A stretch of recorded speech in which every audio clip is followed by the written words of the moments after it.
Bonjour à tous et bienvenue sur ma chaîne Apprenez à être un leader influent. Je suis Antoinette Nyung, experte en leadership d'influence, coach de dirigeant et hypnothérapeute. Ici, je partage avec vous des stratégies éprouvées, des techniques d'influence et d'hypnose pour vous aider à révéler votre potentiel et à transformer votre impact sur les autres. Que vous soyez dirigeant, manager en entreprise, entrepreneur, politicien ou simplement désireux de vous améliorer, cette chaîne est pour vous.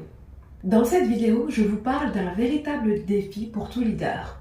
Comment agir concrètement face à des collaborateurs toxiques ou malveillants? Vous le savez, un seul collaborateur négatif suffit à ruiner l'ambiance d'une équipe entière. Alors, comment réagir face à ces comportements malveillants? Je vous propose aujourd'hui 4 stratégies concrètes utilisées par des leaders reconnus pour gérer ce défi de manière efficace. Restez avec moi jusqu'à la fin car la dernière stratégie pourrait bien faire toute la différence si vous êtes actuellement confronté à ce problème. Alors, restez avec moi.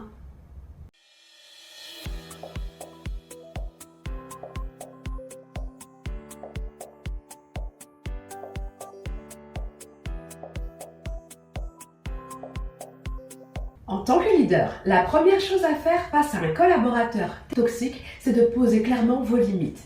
Prenons un exemple concret. Sheryl Sandberg, enseigne numéro 2 de Facebook. Elle faisait systématiquement preuve d'une grande clarté sur ce qu'elle attendait de ses équipes. Dès qu'elle détectait des comportements nuisibles, jalousie, rumeurs, sabotage, elle organisait immédiatement un entretien directement avec la personne concernée. Ce qui veut dire qu'il ne faut pas attendre que la situation dégénère.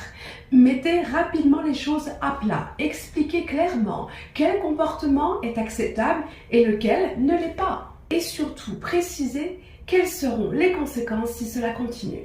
La stratégie numéro 2 est de documenter le comportement problématique. Face à un collaborateur toxique, gardez toujours des preuves écrites précises du comportement problématique. Prenez exemple sur Gondi Okonjo-Iweala, directrice générale de l'Organisation mondiale du commerce. Durant sa carrière politique, elle a affronté les oppositions violentes et souvent malveillantes. Sa solution était de documenter systématiquement les comportements abusifs pour pouvoir agir avec des preuves solides. Dans votre entreprise ou organisation, gardez toujours des traces écrites. Emails, messages, témoignages. Les enregistrements sont interdits. En tout cas, tout cela vous permettra de légitimer vos décisions et de stopper toute tentative de manipulation ou de sabotage. La stratégie numéro 3 est d'éviter la réaction émotionnelle et de rester factuel. Face à un collaborateur toxique, évitez de répondre sous le coup de l'émotion. Ce serait une erreur qui risque de retourner la situation contre vous. Souvenez-vous, un manager a souvent tort. Une attitude ferme mais détachée émotionnellement désarme immédiatement la personne malveillante. Parce que c'est ce qu'il cherche, vouloir vous énerver, transpirer, vous agiter. Donc, au quotidien, restez toujours calme et factuel dans vos échanges. Cela neutralisera les tentatives de manipulation émotionnelle. Et enfin, la dernière stratégie est d'oser rompre clairement la collaboration.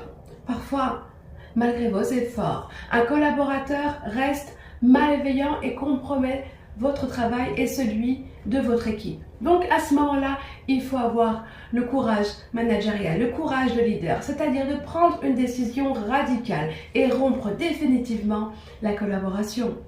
Retenez ceci. Pour préserver votre équipe et votre intégrité, il faut parfois le sacrifice d'une collaboration, même talentueuse en apparence. Ne sacrifiez jamais votre organisation au profit d'une relation. Voici les stratégies concrètes à retenir. Clarifiez rapidement les attentes et fixez les limites. Ne restez jamais isolé. Construisez votre réseau de soutien.